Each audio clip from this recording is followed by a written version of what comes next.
Today we have Danny Corey on the podcast. Welcome to the Creative Gap, man. Thank you for coming on. Thanks for having me. I'm really excited to be here. I really love your work. I love your mentality towards filmmaking, towards life. And I think we got connected through Danny Gavertz, your cousin.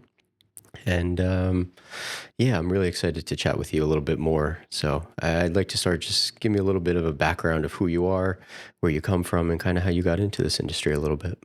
Yeah, I am. I'm Danny Gavertz's cousin. First off, uh, but I am also from the Philly area.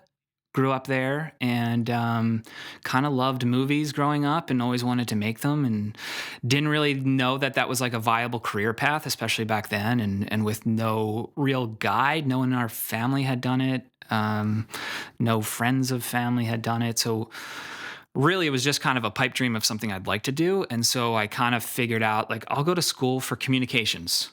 And I figured out that they have cameras there. And so I can make movies while I'm doing the other stuff. And then it started, after short film after short film, it started to become like something that I was like obsessed with. I couldn't not do it. And then I kind of met some people after school that like, they were working in the industry. They were doing commercials. They're still working in the Philly area today. So that was like the first time like my mind got open to like, oh, you can do this and make money.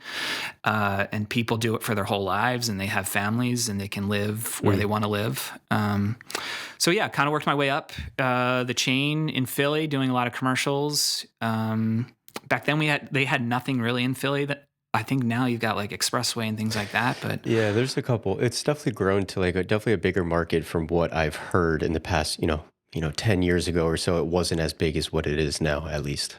yeah, we would drive to New York for a camera, which is like wild That's pretty now. wild. Yeah, Yeah. like now you can just own one, which is way easier. Right.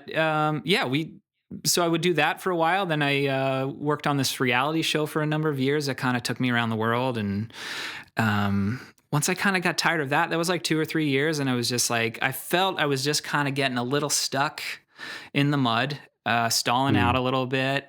No shade at Philly, but at that time it seemed like someone had to die or pass away for you to like take their position. It was such like a tight-knit community.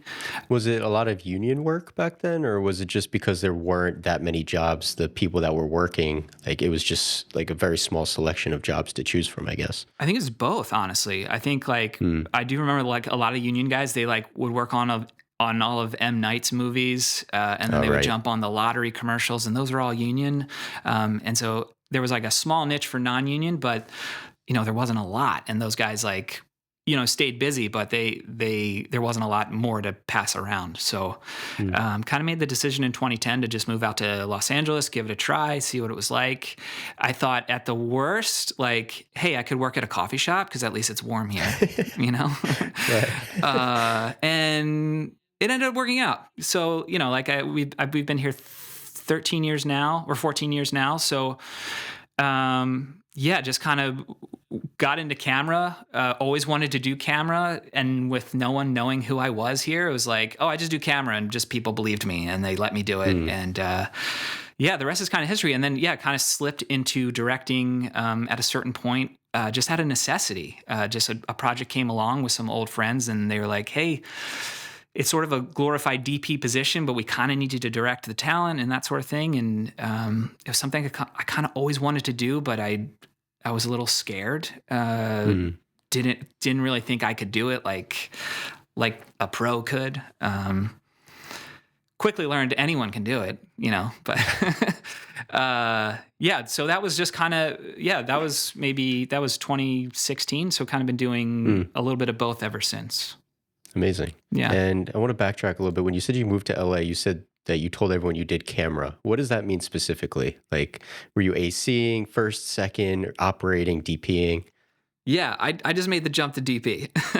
Oh, nice. Yeah, that's awesome. I think I had done a little bit of ACing here and there on this reality show, and it was just very obvious I was not good at it. And you work with great ACs. Like a great Right. AC is you don't just do it. Like you like practice for years, you research, Hmm. you're up on the latest everything regarding camera. Yeah. So, like to just throw me in there, like I like to light a pretty picture, but I don't think I can, do everything else, so Right. yeah, so I just kind of was like, hey, I DP, and I bought a little camera and started doing like nonprofit projects and things like that for local Mm. spots, and yeah, just kind of took off from there. I should mention a good friend of mine, Michael, who married Heather, my partner, and I. He reached out to me on the internet pretty soon after I moved to LA, and he was a director DP, and he had seen some video I had posted on the internet, and he was like, "Hey, I think Was you he really." based in LA? He was based in LA, yeah. Okay, He had a cool. long career in commercials in Atlanta back in like Mm. the '90s, like big heyday for like McDonald's and Coca-Cola down in Atlanta. Uh, and then yeah, he kind of like peeled back a little bit. I think he kind of got sick of the grind, Mm. and he was just looking to pass on some knowledge. And this was like a little bit before like YouTube like was a huge place for learning. Like education. Yeah, Yeah. like now it's like it's so easy to just like go. Like there's It's people where like you everyone on learns. there that are like so valuable. But Michael kind of took me under his wing, and he like traveled me around the world. We shot around the USA a bunch, and he would direct. And I mean, he would technically DP, but he would throw me in the fire and just be like, "I need you to light this room. You've got 30 minutes. I'll be back in an hour." Oh, wow. So, and he just kind of figured out, and he would give you the fundamentals, and that's sort of Mm. where I learned to light. Amazing. And yeah, so Yeah, when you first started to, like, in those scenarios when you were starting to light for the first time, what were some initial challenges that you faced to actually get the image to look the way that you wanted? Were there some like hard things that you couldn't get over or couldn't figure out yet? What were some initial challenges? I think, especially back then, I think, I can't remember the specific cameras, but that they weren't the Alexa Mini that hadn't come out yet. Sony wasn't up on their game just yet. Like there was definitely no Venice. So I think finding the balance of like outdoor Mm. exposure to indoor exposure was a little bit challenging at first because the cameras just didn't have the dynamic range that they do now. I think Sure. another thing that I've kind of worked on over the years that I had trouble at the beginning was I would really work on lighting the subject. I'd be like, well, this person Ah, can't move. They need to be like right here because that's where the lights are. And if they walk this way, they'll walk into a light. It was only until years later that, you work with enough gaffers, you work with enough other directors and people on set that they're like, mhm. light the room. You need to light the room. Right. Like we need to move this camera everywhere. So like figure out a way to light the room, and so Mm. that was a big challenge early on to like understand that. I kind of got very rigid and like, shooting these were a lot of like documentary pieces too. So it was a lot of talking head interviews. So it was Mm. just like, once you got used to lighting an interview, it was like, everything was just like, oh, this is kind of looks like an interview too, but Right. you need the ability to move and have your talent move and the camera move and all that. So Mm. Yeah, I find that interviews, I hear a lot of people, a lot of people don't want to do interviews, and I feel that, like, some people, they think it's boring. I guess I'm still in a place where sometimes I find interviews to be like a good opportunity to work on like the fundamentals of cinematography because you don't really, like you said, you don't have a moving subject. You have a person, you have a room. How can you make this frame look as good as possible? Because it's so easy to make it look, boring, like a normal thing. But, once you get the fundamentals down, that's where you could start experimenting and exploring new techniques and new ideas. I honestly kind of love interviews. I don't know if you felt the same as you were growing, is how can you start experimenting in different ways of lighting or composing? yeah, I think that's such a good point. It is really just a fundamental way to work, which then puts you in sort of a creative box. So then you can kind of unleash the box, right? Hmm. And start adding things. And it does feel a little bit Yeah. like we're in a renaissance of interview setups right now too. Yeah, So many people are I doing agree. such interesting, cool things with it. And, I'm especially loving seeing like the super mega wide shot where you're like, where is Yes. the mic? They're so Obviously cool. it's like here, but like there's no boom for this shot, but, Right. I also wonder, like, in some things I've done, the directors want to get it really wide, and they're like, we want the boom close, we'll just paint it out in post. So a lot of times they'll just paint the boom out. But like these amazing wide interviews are so cool. I really do love them. I didn't even think about that. Yeah. They probably just paint it out, which is brilliant. Yeah, yeah, yeah. Yeah. As you were kind of navigating your directing, DPing, have you ever considered working for a production company, or was freelance kind of just like that is going to be the direction I go to? Yeah, I think I hadn't really even considered it because I think I just got an education very early on that, like, right out of college, I started interning on set. And so, Hmm. just with talking to the community and talking to people on set, everyone was freelance, and that was like the way they Yeah. did it. Every now and then you'd meet a unicorn that actually worked for a production company. And I'd be like, how do you get that job? And they're like, you can't, I have it, we only give one position out.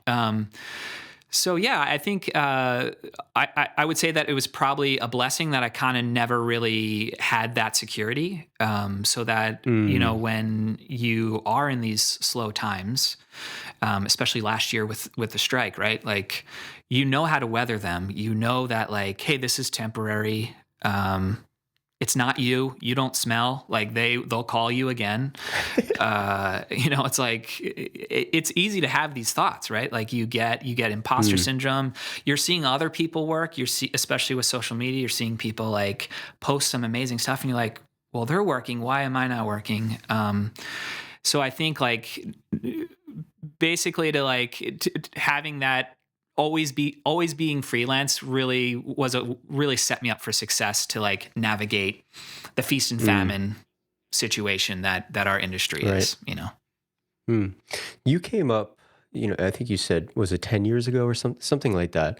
And I'm assuming this is kind of prior to the whole Instagram craze. And I'm curious from your perspective, have you noticed a difference, I guess, within yourself of the slow times when Instagram wasn't a thing versus when Instagram is a thing? Did you notice like a mental shift within yourself that, like, when I'm slow and I see all these people posting and all this, maybe I compare myself more compared to maybe 10 years ago or so when Instagram wasn't a thing?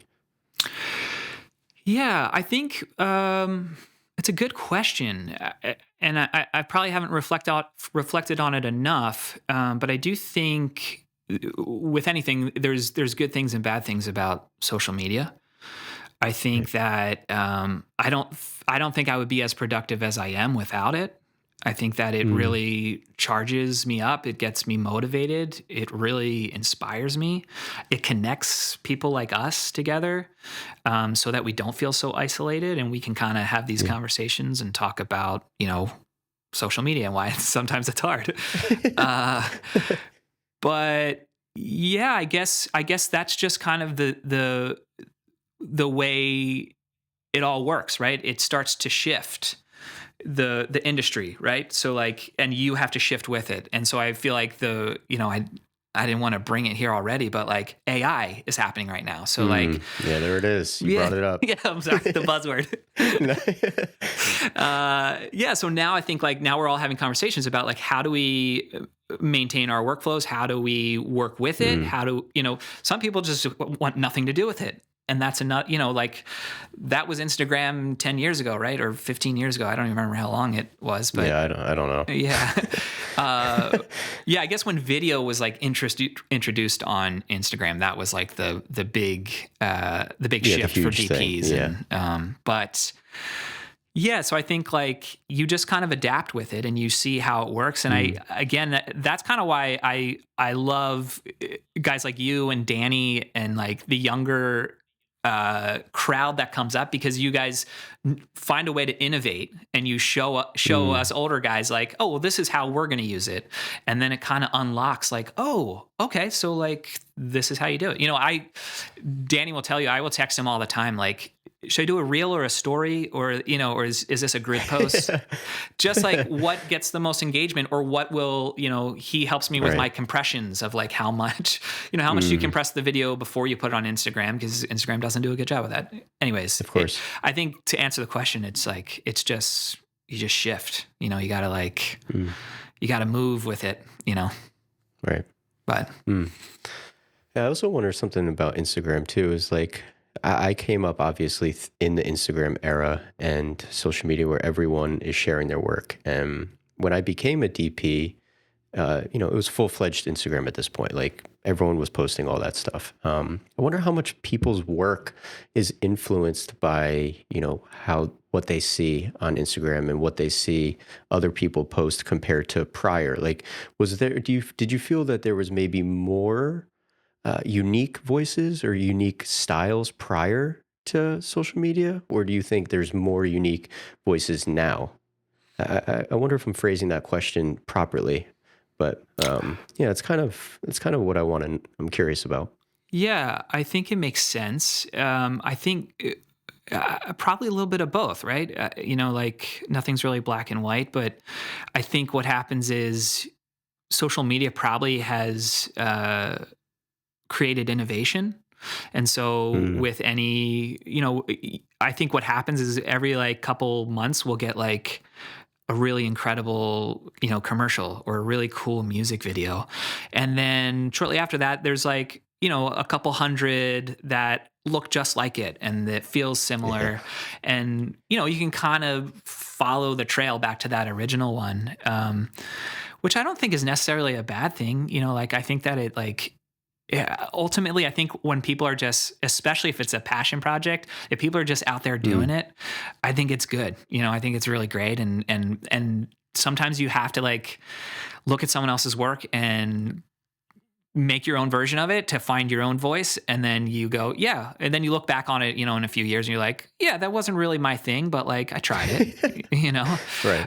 Yeah. Um, but yeah, I don't know if that answers the question, but I think it's like No, for it's a sure. little chicken egg, right? Like you kind of Mm, like I will say like as a director, and the amount of treatments I have to do, I thank the Lord Almighty for Instagram and frame set and shot mm, deck and all these incredible databases where you can find other people's work, because I don't know how else you would articulate to clients and right. agencies like, here's what we want to do. Like, I mean, now you can start to use AI, which is like another Yep. tool to show exactly how you'd like to do it. But I still think like these databases and Instagram, like this is still the best because these are like human made. This is possible. This is what, Yeah. people can do. And like, hey, if you really like this thing, like we could hire this DP to help us make it, or like this production Mm, designer did this by herself. Like,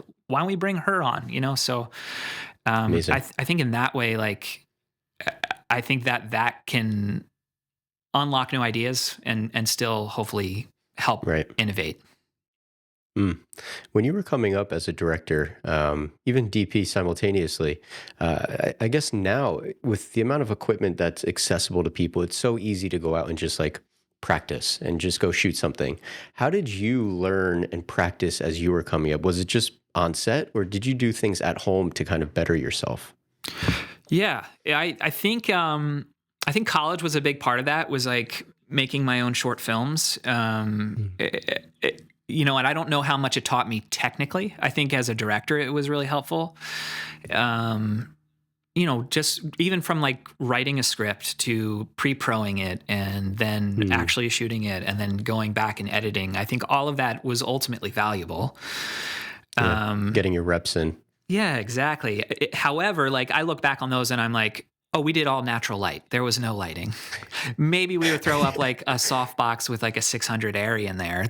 And it was like, Right. what is this doing? Like you would look at it now and you're like, shape that a little bit, But yeah, mostly it was, natural light, a lot of shots outdoors and that sort of thing.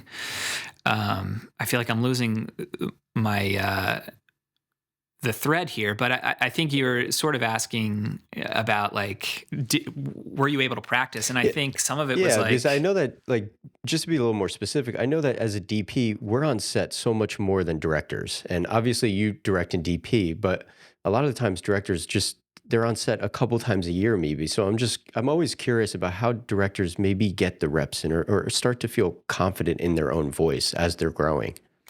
yeah, I think, again, I think passion projects are essential. You know, I think like, or any kind of creative endeavor is essential. Mm, There's this element of rejection to being, well, to being a human being. There's an element of rejection, but as a director, and especially actors, like a certain part of the job is dealing with insane amounts of rejection. And so I mm, think like that's another part of the job that I think is like really important. And so like I always thought like, oh, directing is like being on set and like talking to actors and like talking with your crew. it's only a part of it. Yeah, that's kind of just the cherry on top. The real Sure. job is one, getting the job, and then pitching how you will do it. And then Mm, third is when you don't get it, what does that mean? And how do you process that? And how do you go, okay, dust yourself off? Like, like that one, has to go down the river, to someone else. So mm, it's not a bad thing. Like someone else got it. right. And, you just kind of feel lucky that you were in the mix. Like, I think that's kind of something that maybe gets lost sometimes, that like, hey, at least you got to pitch, that's like only Mm, 3 people did. Um, so I think that's like a big part of the job, is doing that. And then, yeah, I think meanwhile though, you sharpen your skills. Like you watch movies, you watch other people's work, you write, you find images you like, you go out and you shoot photos, whatever it is that like gets you charged up, creatively. I think like that's kind of how you stay sharp. Um, and I do feel lucky that I DP, and especially last year it really picked up for me again. So it's like nice to be on set and like yeah. work with other directors and see how they work. Mm, I'm not above shadowing people. I love going on sets, like with other directors and just seeing how they work. mm. Behind the Do you scenes do you stuff, all How that. often do you just DP, or how often do you just DP, just direct, compared to doing both? Um, yeah, I guess it was a weird year with the strikes last year, so it's Mm, hard to actually gauge it. But I definitely did more solo DP work last year, mm, um, than directing. And honestly, directing, I it's rare. I would like to work with more DPs as a director, but almost always it's like I'm directing and DPing. yeah. I kind of get sold as that, and it's hard to shake that off. Mm, I love it, and it's such a joy for me to do it. But I do find that I get to I hit a ceiling with it. You can with kind of, DPing or with directing DPing I think together? with the two together, I think you kind of get Mm. I've kind of reached my skill level at what is possible for me to do both of those Do you things. feel that sometimes you can't reach 100% at both? Like one is always sacrificing more than the other at times? I I don't necessarily feel that way. I think that like it really comes down to the pre-production and making sure that we've set Mm, ourselves up to really make sure that we can fly on the day, and right. have a good time, and make sure that nothing gets left behind. And I think too, I do a lot of comedy work, and so Mhm. the lovely thing about comedy is like the camera is kind of static. I mean, maybe we'll do some dolly moves, but it's a lot of static shots. So that really leaves me the ability to like. I can hire a cam op to run it, Yeah. and I can be by the monitors. Although I do operate a lot, and so I like to be that close with the actors. Mm, But there's ways to make it work. Uh, but I guess when I say like I've reached a ceiling, I think like there are some projects where you're just like they're within your wheelhouse, and then there's ones where you're like this could be elevated by bringing in someone who works specifically with this kind of look and this mm, kind of style. And I've done that a few times, and I love that. but it's sometimes it's a push. It's a push to make the money work and Right. convince the agency, all that kind of stuff. So Mm. I know you said obviously you love doing both, but do you feel that you sometimes do get pigeonholed too much in doing both? Like how do you see yourself working out of that a little bit? If you want to, like I know you want to work with more DPs in particular. Like, do you see a world like how do you manage doing that as you've built a career so strong in doing both? yeah, I think lately the way it's been working out is when we sit down for a pitch, I Mm, start to get the wheels turning right away, and I mentioned it on the creative call. I talk about it with production. I see like, I pass on some names that I think would be really good for a project like this, and so we start making some calls, and we just talk to agents about like cost and all that sort of stuff, and does it fit within the budget, and we make sure those numbers get in. So I think that's like one practical approach that I've been really trying to mm, work on to manifest this idea. um, I think the other part, though, the other part of this coin is like I love it so much, so it's hard to let go. It's hard to let go of you the love control. DPing so much? Yeah. Yeah. And so I do love like going on set and working with the crew. And, we've had Mm. this conversation before where I have a Yeah. sneaky We talked about suspicion this. that Yeah. the DPs are really running the set. You know what I mean? It all comes down, it's a visual medium. And so like what's Mm, being recorded and what is being lit and the actors are walking through the space. Like it's fully a collaborative experience. It takes so many talented people to do it, but I do think yeah. that technically the DP is sort of the captain of that ship, Mm. and the director is just their best friend Right. that they share What about secrets what? with. Yes. I feel similarly in a lot of projects. Like being a DP is such a creative leadership position, and a lot of people at the end of the day are turning towards you for all of these answers because I don't know. I love DPing so much, and I've tried directing a little bit, and to be honest, for me, it doesn't feel the same. And I'm curious as to like what do you love about directing? Yeah, I think that's where I have to like split up what is directing. And I think Hmm. I think when we're talking about commercials, which is something that you and I both do, directing is kind of a different. It's just a different skill. Whereas, Hmm. and you've done narrative, and I've done some narrative, like the directing there is a totally different skill as well. And I think Right. when I say I love directing, that's what I'm talking about. I'm That's what you love. loving Yeah. the writing and the working directly Mm. with actors, and even documentary. I like crafting a story and going out and finding it and asking the questions, um, and then finding it Do you together feel with an that editor, that sort of thing. right? That's a good point. Do you feel that on commercials, your role as a director is more to be able to capture what the client and agency needs rather than having a more, I don't want to say creative interpretation of it, but just making sure that all of your bases are covered? Yeah, I think that's kind of exactly it. I think Mm. I think it's a little bit utilitarian to a degree. I Mm. think there's obviously always some creativity that goes into it. And I think that, agencies would argue that like, hey, we chose you because we think we really love your vision. But at the end of the day, it is a lot of hand holding. It's a lot of like making sure they're happy, which in turn they're checking to make sure their clients are happy, Mm. which I also like doing. It's fun to be like the person that can communicate between these folks and the departments on set and the DP and all that kind of stuff.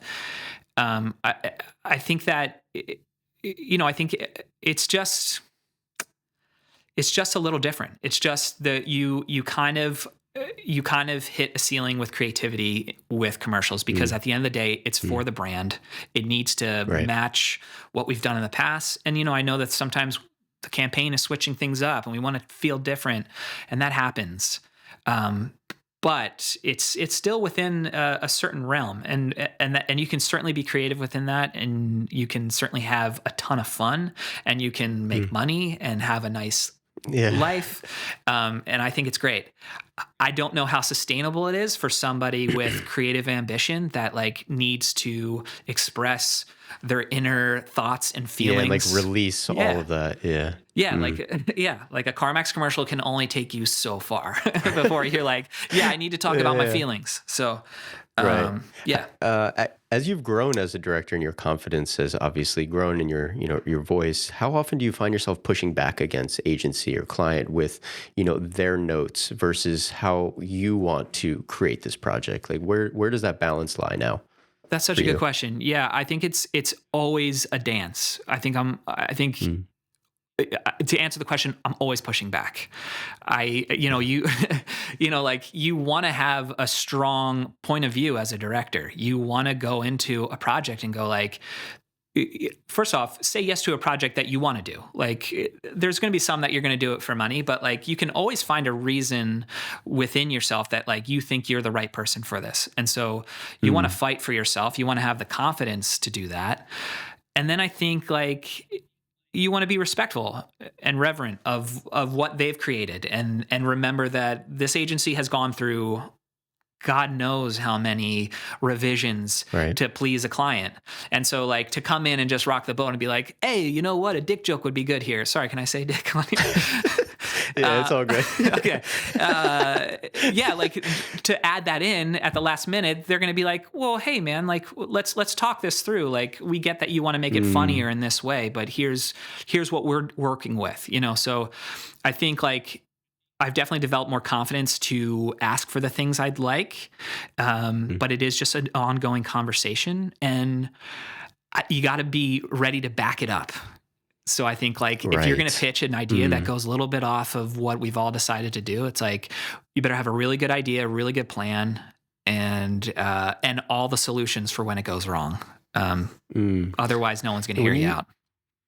when you say you have to, you have an idea and you have to kind of back it up, how often are those ideas like, are you 100% confident it's going to work? Or how often are you willing, like, how am I trying to say this? How often are those ideas like 100% confident versus this might be a risk, but I'm willing to take that anyway? Does that make sense? Yeah, no, I guess it's a great question because I think it's always a risk. I think like, Mm. I mean, you do it in your own work. It's like, certainly you could go and just follow the rules and do the thing, but like, there's a Right. reason that you and I do this for a living. We're not really Mm. the kind of people that like avoid risk. Um, and there's many levels of risk. There are people that jump out of airplanes, without parachutes or whatever. I don't know if people do that. uh, Travis Pastrana, yeah. the he did that once, but I think he jumped out with it was like a Red Bull thing. He's actually I've seen it before. It's And then insane. somebody caught him, Somebody caught him, like strapped caught him up to in. him. Yeah, Yeah. Oh it's my God. yep, it's wild. Yeah. So, but you get my point. It's like, like it's a risk doing this for a living. And so I think like, Mm. if you have a good creative idea, you don't know if it's going to work out. Of course, it's like you can see if other people have tried this. Mm. Did it work? But I think like you very quickly learn when you do this, and especially like at higher level stuff, it's like you need to shake it up sometimes. That's how like Right. the fun happens, and it's Yeah. like I want to be like wide awake the night before a shoot, just like stressing hard about, is this going to work? Because Yeah. it honestly makes me feel alive. It makes me feel like, oh, there's like a Mm. deeper purpose to what we're doing here. And, Right.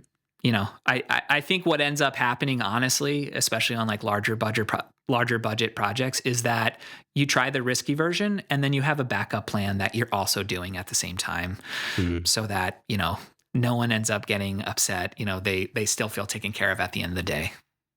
Yeah. I want to share like a personal experience similar to what you said. I think over the past couple months, I've started to really I'm starting to find my voice as a DP in the sense that I noticed that prior, all the projects that I were doing, not all of them, most of them commercial wise, I'm like, why isn't this looking the way I want? Why isn't this feeling the way that I want? Or like, I was using the project as an excuse, like I'm not getting that creative project that I'm seeing. And I think I realized that maybe part of the problem was like me and not taking the risk or pitching new ideas and, getting a creative from a director, from an agency, and just doing the creative the way it was, drawn out. And I think over the past couple months, I've really made an effort to try to elevate anything that I've done. It could be the most mundane project, but how can I make it 5% better, 10% better? How can I pitch this new idea? And the most recent commercial I did last week, when I got brought onto the project by the director, he said, I'm hiring you because what you've been doing the past couple months, I want a younger voice. I want someone to like push me out of my comfort zone. And, hearing that from a director is a really interesting thing to hear because I'm like, okay, I will push you out of your comfort zone. And it was it after the shoot, reflecting on it, I just felt so alive. It scared me going into the project. I had huge fixtures, huge moves, all these big things that I've never done before. But I'm like, I I think I believe in what this vision is, and I hope it's gonna work. And it did. But you're right though, 100%. You feel alive. You feel so much better. I'm so glad you shared that. And as you were saying it, I was thinking about a spot you did recently, or that's just a couple months ago. It was for maybe like an electric company or Oh, Power Home. Yeah. yeah, which like I don't know like how much of that was pre-pro or if it was on the day, but like such a creative, fun way to do what would normally be like a fairly mundane commercial to get those effects. Exactly. And like it is so dynamic, it's so kinetic, it's so fun. The camera's attached to everything that like I just like I love that, and I was like I just love that kind of work, and I think it's like really fun to just switch it up. And of course, like that proves to me that you can do really awesome off the wall stuff, but also like it's very clear because it's all well lit that it's like, oh, if you need this to be all Mm, static, like I could do that too. Like I think right. that's just a really kudos to you because it was like the whole team. That was such a Thanks. cool little spot that like Yeah, that shouldn't be was as so cool much as it fun, that is. project. Yeah, that was a really great project. I think the whole like mentality shift started uh, when I did this Camelback commercial, which is for those that don't know, it's like a ski resort um, up in Pennsylvania. And when I got booked to this job, there were a lot of creative opportunities that I saw, and working with the director, we kind of pushed ourselves to do. And I think that was when I switched my mind. I was like, oh, I don't need to just do the boards. I can pitch an idea, even if they say no. Maybe that idea sparks an idea that they might have, and that is really what the essence of a collaboration is. Totally. I think too, as a DP, I think like for a lot of these ideas, they just need to be seen to be Mm. believed. And so like if you're able to like set something up, like you might just hear like from, the tent village, like a cheer because you're like, they just needed to see what it was. Sometimes it's hard to just Yeah. explain it in words. Hmm. But I think like ultimately, agencies and clients are just like us. They're like they also are creative and they want it to like be elevated. And Right. I think if you're bringing that to a set, it's just going to be contagious in a great way. Yeah. So 100%. Mm. When you work on commercials, you said the CarMax commercial and it rung a bell with you work with Steph Curry a lot, I notice. How is your style of directing? Does it change depending on who you work with? Like, you're working with him, who's like one of the biggest names in the NBA, versus maybe a smaller actor that came from backstage, for example. Like, how do you change do you change your approach at all? yeah, I think celebrity and athlete talent is definitely something that requires a little bit of research. I think with Steph Mm. Curry, uh, I was extremely lucky because he is just naturally funny. He's been in a ton of commercials. He's just great on camera. He takes direction really well, but also doesn't need a lot of direction.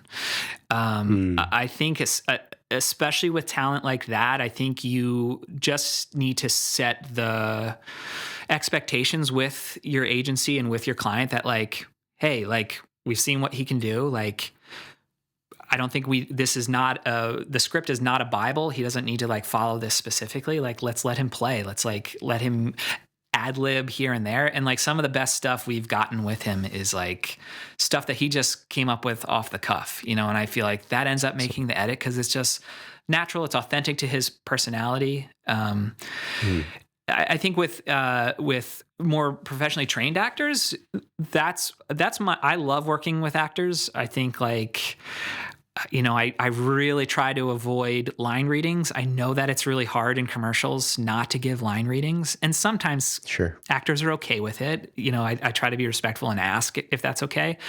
But I think like the casting process is just such a fun and critical part of the process that I think all of it really happens then.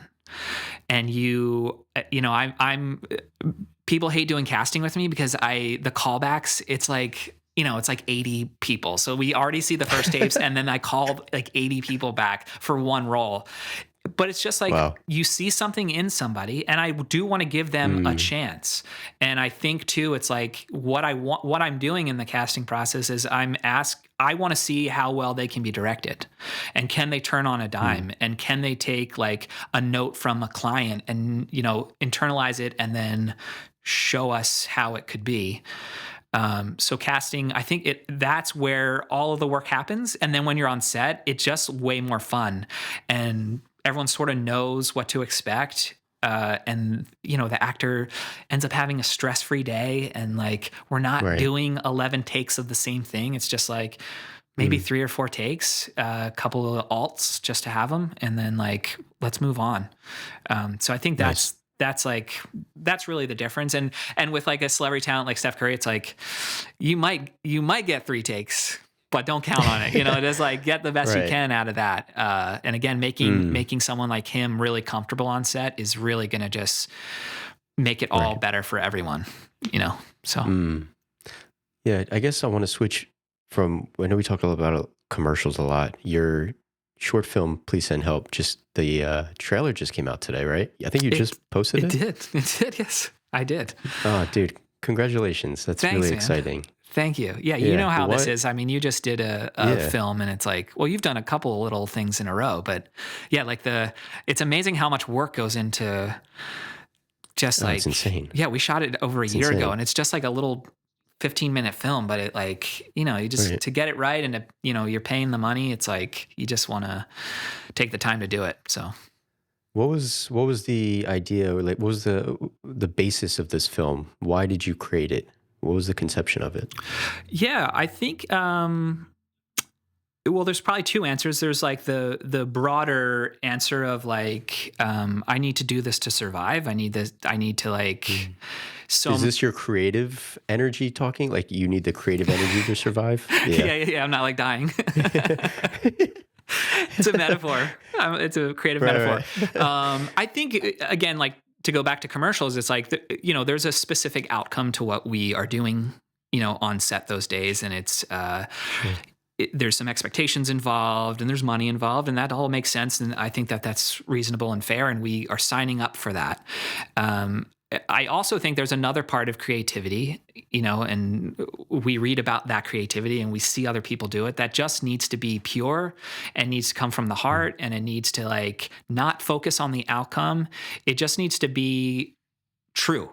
And I think like pretty much about every year, I just have to do something like that because it just, you got to, it's like the only way to really like reconnect with what you do and what you love and why you love it. So that said, that I was working on that and writing that script for a bit. But the genesis sort of really came from a friend breakup, which is weird. I had a close friend of mine who was also a DP, and we kind of went separate ways. A little bit of I'm not going to get into it, but it, you know, it's just like no, you don't have to. Just a hard thing that I never really had to deal with. You know, I've had like real breakups, before with girlfriends. I've dealt with, deaths. Friends have died and my dog has died. But like the friendship breakup, I had never like broken up with a guy friend, and it kind of is on a similar tragic level of like this person was so intertwined in my life and now he's Mm. gone. And I think that like really shook me in a time where I was grieving a little bit. And so I was like, I need to write about this. And so I kind of came up with this story, and we use a character. The character's name is Seth, and he breaks up with a girlfriend just to kind of make it a little bit more Sure. accessible. Although there's might be a script soon about a friendship breakup, but yeah, it was just kind of a way to kind of work through some of those feelings and process It's like a that. form of therapy for you, in a sense. Yeah, I think I don't think I really was conscious that I was doing it specifically for that. I think I Mm. just like was really connected to this idea of this guy being like super depressed and looking for comfort from his brother, which, could be a proxy for my brother or, other friends that I've got. But I think it wasn't until like, it started to come together in the edit that I was like, oh, I guess we're kind of processing this, um, Hold this on one thing that second. happened. Oh yeah. I think you need to refresh your page real quick. It says your Wi-Fi might be doing a little something. All right. Sorry for the technical difficulties. So we were talking about Danny's film, Please Send Help.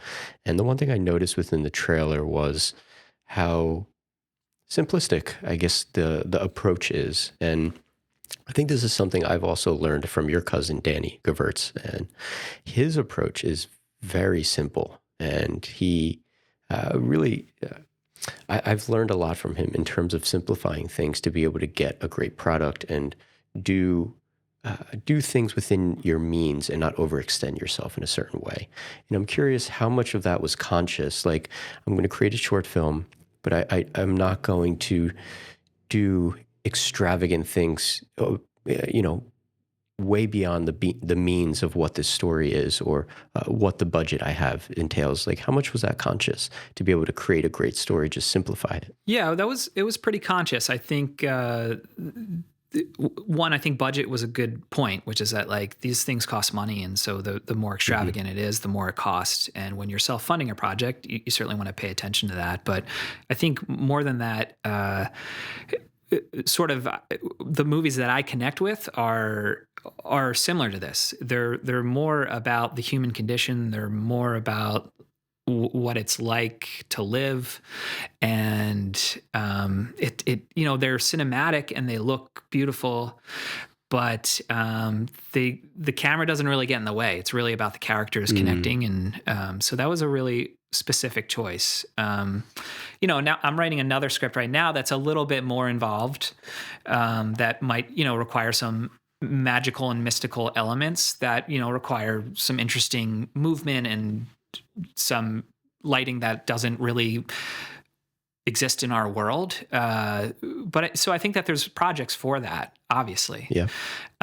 What I loved about I Think I'm Sick is, it's funny to hear you say that Danny Gewirtz has sort of a simplistic approach. And I do agree that. I do agree to a degree that that's true, but I Mm. think that you had a really nice balance of mixing in some like interesting movement that feels authentic to the story. I think like some Yeah. interesting lighting techniques that I was Mm. like you're paying, can I just gush for 1 second? I'm saying Uh-oh. this after watching the trailer 100 times, but like when I watch the movie, this stuff isn't crossing my mind because the movie's just that good. It's not a movie Mm. where I'm like, hey, my friends made this. You're watching the movie and Right. you're like, oh shit, this is just It's a a real movie. movie. Yeah. Yeah, for sure. Which is like the highest praise I can give. And you know that because you're a DP and you watch movies and you're like, I'm watching how they're lighting this, like, Of course. Yeah, of course. so And kudos to you to guys. add on to that, I think, we did all those screenings all over the country, and the best compliment that I received from it was that people were asking me, "Did you light anything? Like, did you even light anything?" Or like, I didn't even notice the lighting, or I didn't notice the cinematography and all. And I think that was like, obviously, cinematography is important to me. It's what I want to do, and I want to show a beautiful image. But I think that was probably the best compliment for this film, was just like it wasn't a distraction for people. No, not at all. I think that's great. Yeah. I mean, you're making me blush. Yeah, for real. Yeah, that's so great. I think Yeah. the other part about Please Send Help that's like about being conscious of the choices to be fairly simple is that it reflects the mood of the characters in the movie. You know, it's about a Mm, breakup, and the other brother had gone through a divorce, so he's helping the other brother through it. But then we shot this montage element that kind of happens towards the end of the film, and that was like very deliberately the opposite. So it's way more handheld and run mm, and gun and out of focus, and sort of meant to feel like a recap of the whole relationship. So I think like again, it can play, you can play both sides of it, but it almost seems like you're asking the questions in terms of like everything kind of seems authentically lit, like it's all just kind of right. elevated realism to a degree, or naturalism. Exactly. Yeah. Were there things that you learned on this project that you weren't expecting? Yeah, I think it had been a number of years since I had written something in a narrative fiction Mm, position, and so I think I was like really happy with how it turned out, and that it really translated well from page to screen. I think it can be easy to like kind of lose confidence in yourself, especially if you're like working on stuff that you maybe don't love as much. mm, And so that was nice. And then I think too, like, um, I guess the other thing I learned would just be like, I think I want to work with a DP next time, on a short, mm, like um, I think I just really wanted to get this one done. I didn't want to ask any favors. Ultimately I'm really happy with how it turned out, but like, man, it would have been a lot easier and maybe more fun to bring in someone else. And I wonder what it would look like. I'm sure it would be even mm, more elevated, which would be really cool. mm. So, yeah, I think that's like the cool thing about any project is that you can walk away and learn something new about it, Right. and hopefully take it on to the next project. Mm. Amazing. What are your plans for it now? I know that the trailer just came out. Is it going on a festival circuit? Like, what are your plans for it? Yeah, we're gonna do a festival run. We've submitted to a few of them. I'm not too sure how it'll do. It's definitely on the longer side, and I know short films can be tough to program the longer that they Mm. get. Uh, but we're hoping that it will find an audience that of like-minded people that like to just like hear some jokes, maybe cry a little, and talk about emotions. um, so yeah, once we get through that festival run, we'll put it online, for free for people to see. And Mm. ultimately, I Amazing. think like it's a fun piece that I like hope will one day work as like a potential tool to like maybe get me in the door to make a feature at some point. Mm. Cool. Yeah. What is your ideal? Uh, this might be a tough question. Maybe what does your ideal career look like in terms of commercial narrative, documentary, music video? Like, I'm always curious, like where you are in your career. You're obviously at like a very high level, but what does your perfect career path look like for you? What could you see for yourself in your future?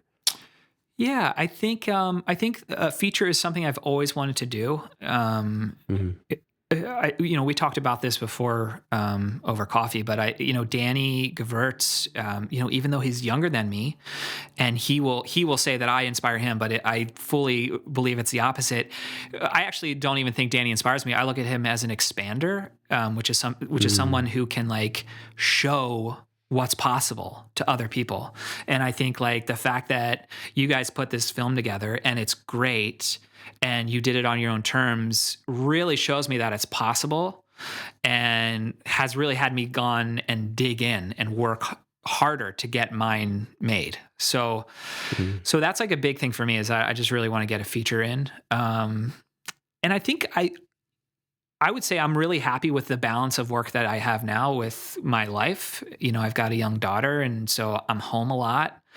Um, I can take off, for a trip to, make a commercial here and there.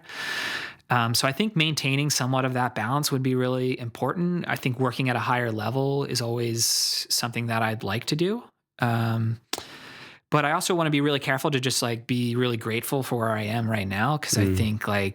I think early on in my career, I was just wanting more and more and more. And then that's not the thing that's going to make you happy. So now that I've like reached a point that I'm like really happy with the work and the portfolio, and it's allowing me to do these passion projects, I just really want to make sure that I check in and like feel really good and happy and positive about my present moment. All right. Oh, amazing. I, I know you have a wife and a daughter. How has your decision to take a job altered once having a child? Has it? Oh yeah, yeah. That's a great question. Heather would be better at answering this one, but yeah, again, I think it comes down to um, there's a few factors involved, right? There's like, how busy am I? Like if I haven't worked in a couple weeks, like it might be worth just taking the job and we'll figure out the daycare option.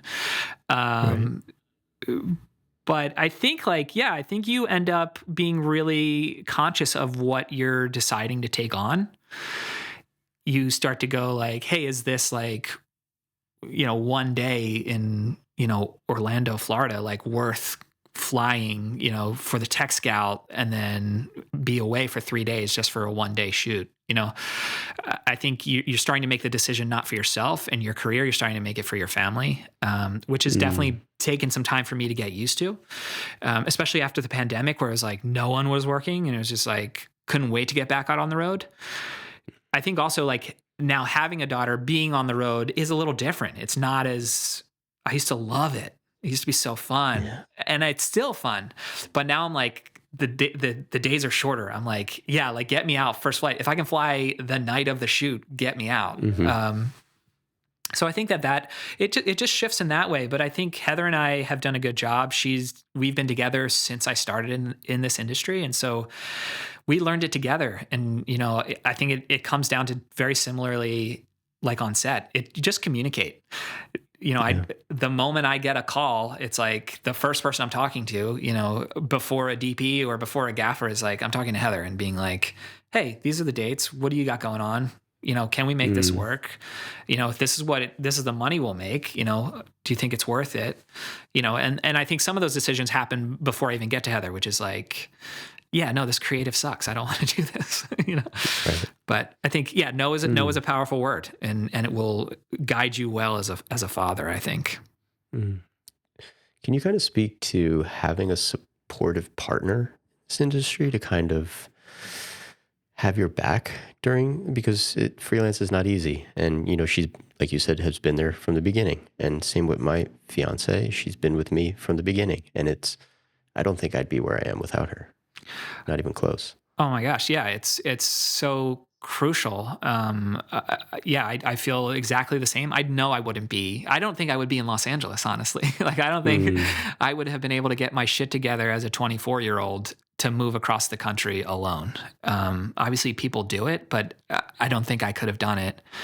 And Heather bought me my first camera. She had like this incredible Wow. job where she saved a ton of money when we first moved to LA. And, I was just like, yeah, if I could just like borrow a camera here and there, and I was making it work. And eventually she was like, what if I just bought you a camera? Like, and she bought me a 7D, which was like, yeah, Sweet. DSLRs were so popular at the time. Full out kit with like L series glass. And I thought I was like the coolest kid. Yeah, she's just been supportive in so many ways and a bouncing board for like creative ideas. Mm. I'm sure similar to you, it's like first person that's watching it is Heather. It's like, you 100%. got to see Yeah. first cut. Like, let me know, like, give me that gut feeling. If it's not working, I know it's not going to work for anyone else. Mm. And there are other times too. It's like sometimes she's too involved and I have to be like, I get that you're trying to protect me, but I also have to like learn to figure this stuff out myself. So I Mm. think it's such a good balance, and she has a similar situation. She's a therapist, so she sees clients and clinical psychology, and so she kind of had to forge that path on her own, and she didn't really know anyone, and it was really nice to return that and reciprocate like the love and the support that I got for so many years, to be like, yes, you're incredible at this. Like what you do is like so important. And then help her too with the part of like, try to leave it at the office. Like I know that it's really hard. Mm, You're like hearing a lot of problems all day.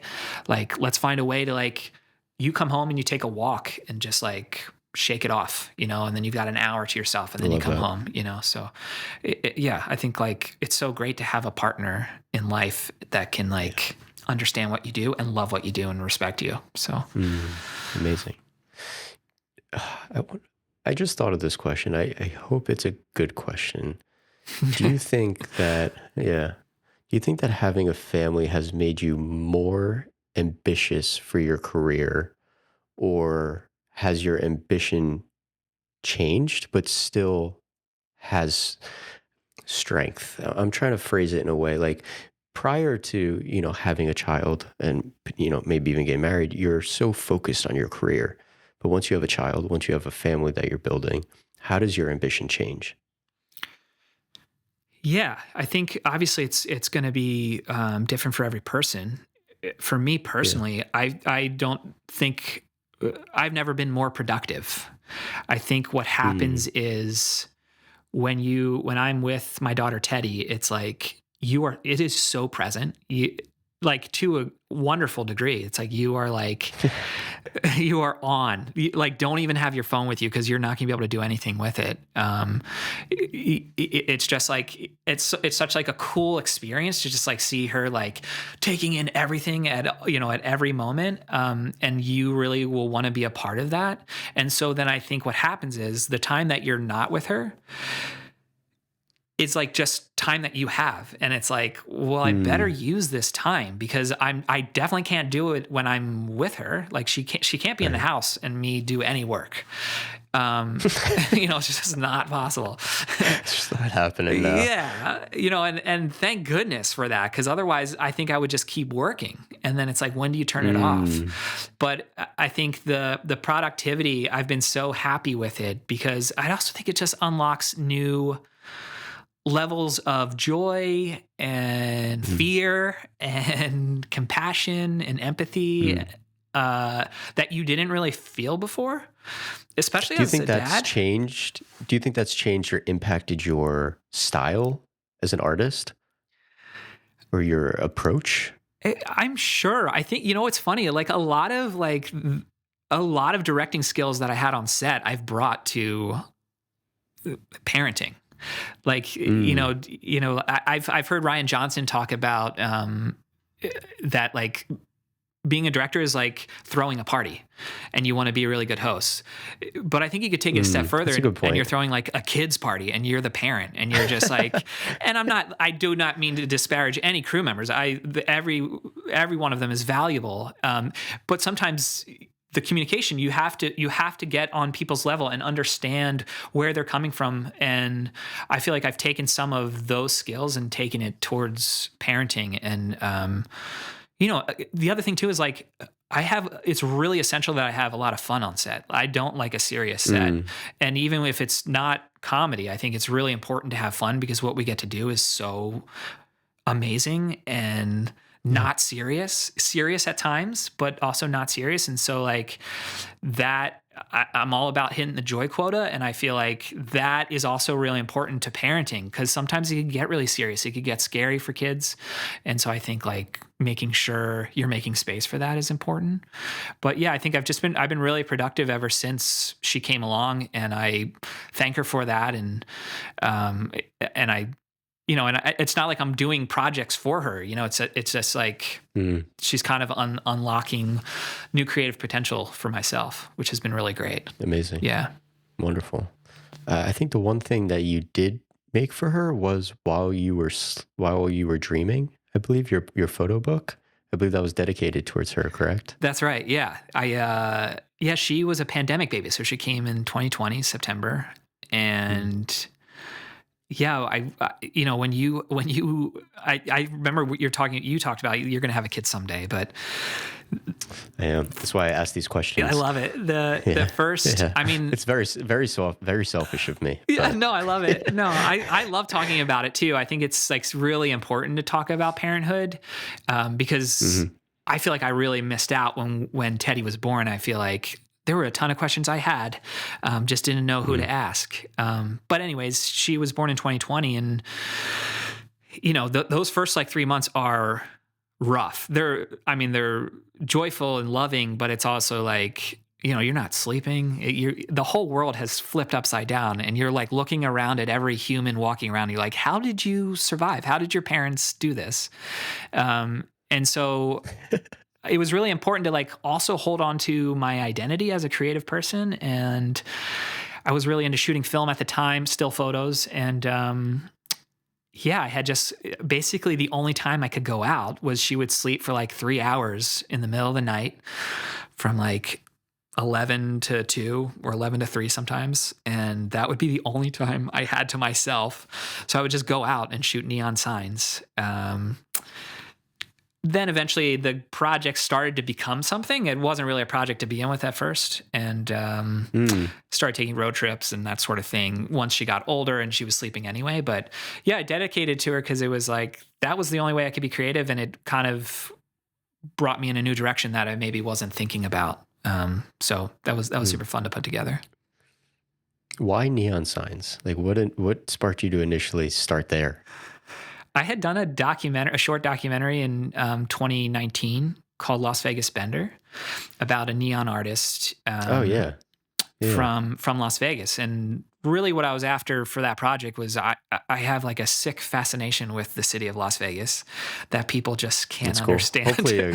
Hopefully a good positive I fascination think with it's it. healthy. Hopefully Like it hasn't I'm done. not a gambler. I don't, you know, I've done some drugs, but not a lot of drugs. I go there. Yeah, just a couple. Yeah, I'm like fascinated by the culture and the Mm, fact that mm, this city just rises up in the middle of the desert and it should not belong there, but it does.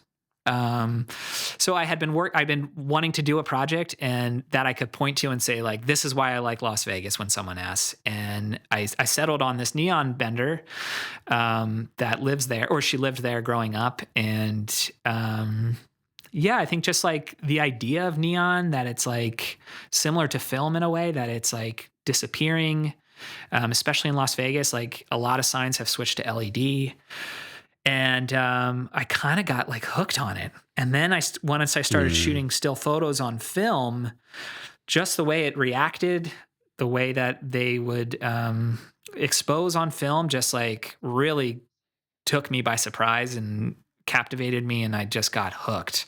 And then it became mm. like, you know, it's like then you're like, where are all of the neon signs?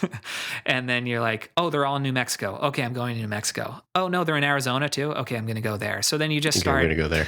just picking them off because they're disappearing like this, and it takes a lot to upkeep Mm, them, and you know, it doesn't make sense to keep them around. So it just felt important to document them. And yeah, something about when you pull up to one, and I mean they can be like 30 feet in the air. Like it's hard to tell from the photos, but like you're like looking at incredible art. That's just, you know, and I think there's also a right. connection for us here, which is that like we work in commercial art, right? We do commercials and they can be artful. And that's how a lot of neon signs started as well. It was commercial art. It was like, Mm, hey, come to this motel. Like we've got rooms available, that sort of thing. But now I look at it and it's just, right. to me, it's just art. And I'm like, this is so cool. Mm. Like the fact that someone Yeah. bent this and there's gas running through it and it's alive. It's like really, really cool to me. But In the book, you only see one photo, but how many photos of that sign are you taking? And what makes you decide on the one? yeah, that's a good question. I worked with a designer named Nora, super Hmm. talented photographer out of San Francisco, and she's got her own film magazine. If anyone's interested, I'm plugging That's magazines cool. here. Uh, Yeah. she's great, but she helped me with the book. I had seen another book that she had designed, and um, I hired her to help me out, and she had a really cool way of doing it, which was like, send me your favorites. So I sent like 400 photos. And she was like, obviously Wow. way too many. And we're like, let's try to get it down to 100. And what she did was she printed each one out, and then she sort of put them all together and was like, where is the story here? What goes together? What doesn't? And she made some selects on like what her favorites were and why. And it's like interesting to work with somebody in that way, you know, like, again, because you're a DP, like some people see things in your work that maybe you can't. And so that was like really thrilling to like do That's that. amazing. What an experience. Yeah. Yeah. And then, but yeah, to answer your question, like, you know, early on, I would probably take 1 or 2 photos of a sign. And then once it became a project, and I would have to, you know, travel 3 days to get to a neon sign, I was like, this has to work out. So I would often shoot, you know, half a roll on one sign.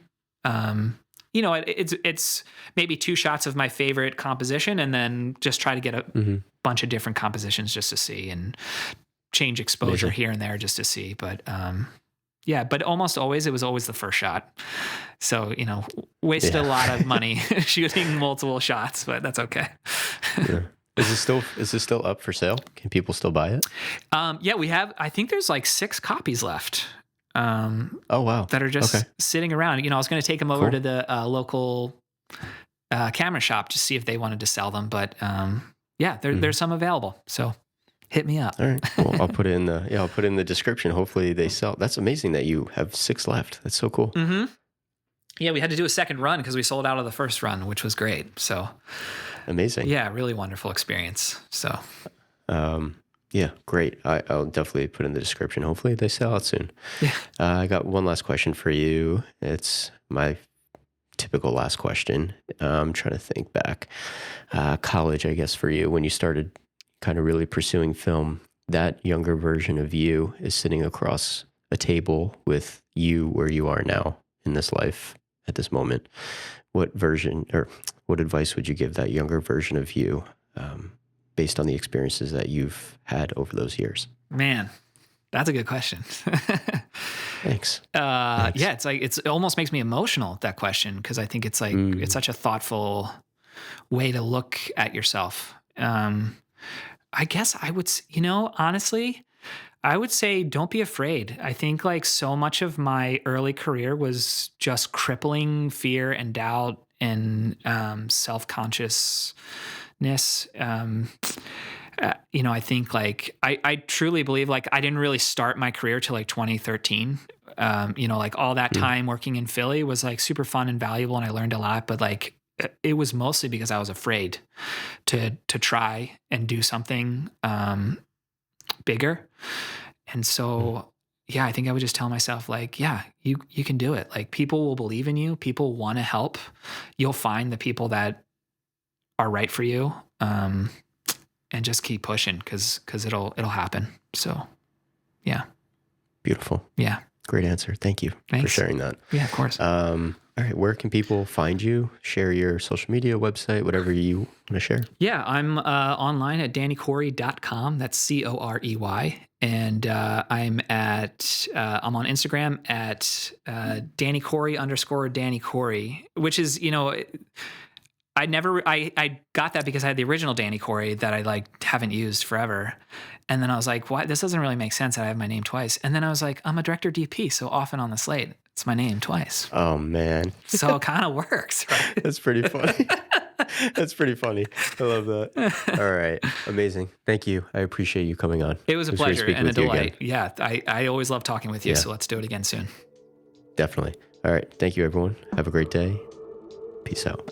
So thank you for tuning into another episode of the Creative Gap podcast. Hopefully you enjoyed today's episode, and if you did, there are a ton of other episodes for you to listen to as well.